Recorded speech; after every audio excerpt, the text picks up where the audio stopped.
J'ai ainsi vécu seul, sans personne avec qui parler véritablement, jusqu'à une panne dans le désert du Sahara il y a 6 ans. Quelque chose s'était cassé dans mon moteur, et comme je n'avais avec moi ni mécanicien ni passager, je me préparais à essayer de réussir, tout seul, une réparation difficile. C'était pour moi une question de vie ou de mort. J'avais à peine de l'eau à boire pour 8 jours. Le premier soir, je me suis donc endormi sur le sable à 1000 milles de toute terre habitée. J'étais bien plus isolé qu'un naufragé sur un radeau au milieu de l'océan. Alors, vous imaginez ma surprise, au lever du jour, quand une drôle de petite voix m'a réveillé. Elle disait « S'il vous plaît, dessine-moi un mouton. »« Hein ? Dessine-moi un mouton. » J'ai sauté sur mes pieds comme si j'avais été frappé par la foudre. J'ai bien frotté mes yeux. J'ai bien regardé, et j'ai vu un petit bonhomme tout à fait extraordinaire qui me considérait gravement. Voilà le meilleur portrait que, plus tard, j'ai réussi à faire de lui. Mais mon dessin, bien sûr, est beaucoup moins ravissant que le modèle. Ce n'est pas ma faute. J'avais été découragé dans ma carrière de peintre par les grandes personnes, à l'âge de 6 ans, et je n'avais rien appris à dessiner, sauf les bois fermés et les bois ouverts.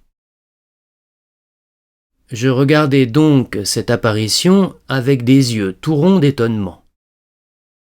N'oubliez pas que je me trouvais à 1000 milles de toute région habitée. Or, mon petit bonhomme ne me semblait ni égaré, ni mort de fatigue, ni mort de faim, ni mort de soif, ni mort de peur. Il n'avait en rien l'apparence d'un enfant perdu au milieu du désert, à 1000 milles de toute région habitée. Quand je réussis enfin à parler, je lui dis « Mais qu'est-ce que tu fais là ?»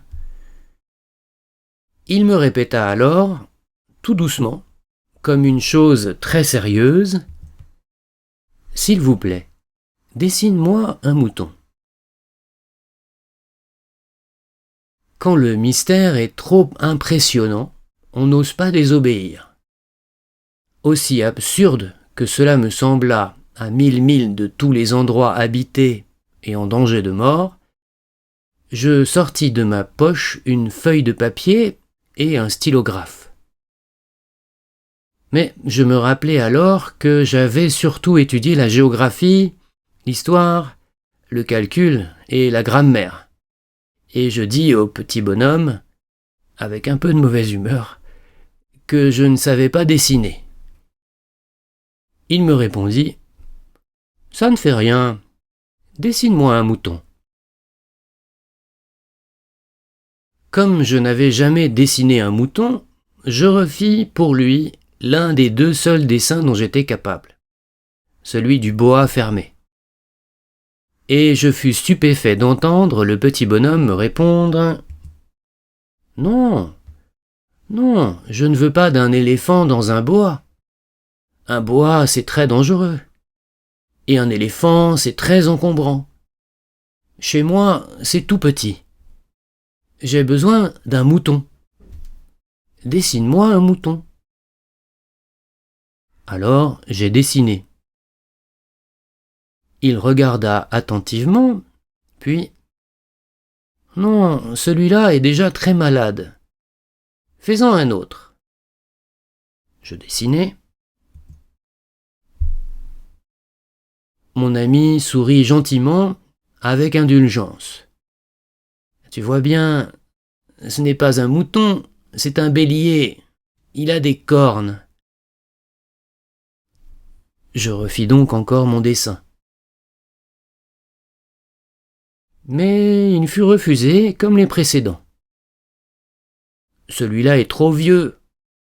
Je veux un mouton qui vive longtemps. » Alors, faute de patience, comme j'avais hâte de commencer le démontage de mon moteur, je griffonnais ce dessin-ci. Et je lançais. Ça, c'est la caisse. Et le mouton que tu veux est dedans. Mais je fus bien surpris de voir s'illuminer le visage de mon jeune juge.